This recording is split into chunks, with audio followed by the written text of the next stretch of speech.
Haters are not always haters. And we need to talk about it because all of us at some point in our life are going to encounter people that are haters, whether it's in our family, our friends, or strangers that we don't know at work, at school, wherever it is. There's going to be people that seem jealous or envious, or they talk bad about us behind our back or to our face. And some celebrities even are claiming to have haters.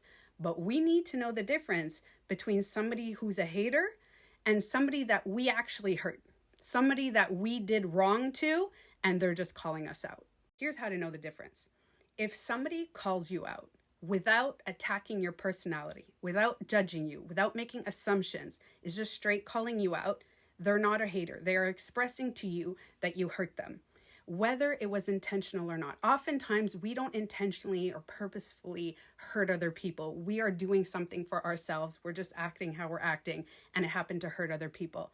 In that case, self-awareness is very important, taking accountability for what we said or did.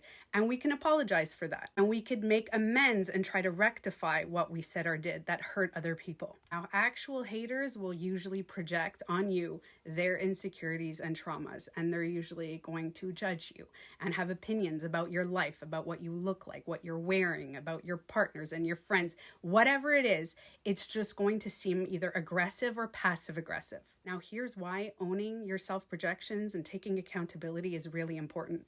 Because if somebody does you wrong and you want to call them out, but you mix your self-projections inside calling them out, they will disregard the facts, because facts are not self-projections, and they will take your judgments and assumptions and think you're a hater. Just for example, like Oprah recently, people called her out and said, hey, what you said, what you did, that wasn't cool. But some people put their emotions on her, so she was blinded and thought everybody was just haters, when in fact, it was a legit thing that people were upset about.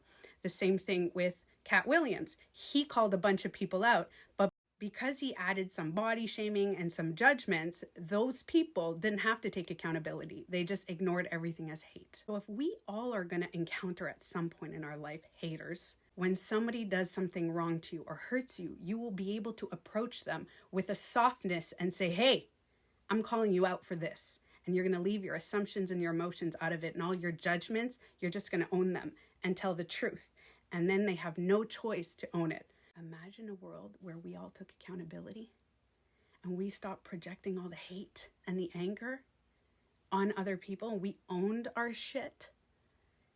We would separate it from fact, and then we could approach people with facts, like the governments, the politicians. We could approach celebrities, billionaires with facts without spewing all the hate in between.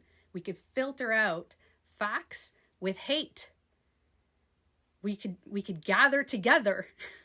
We can empower ourselves, because when you own your shit, that means they have to own their shit. That's the cool part about owning your projections. When you own your shit, you no longer own their shit. So yeah, not all haters are actual haters.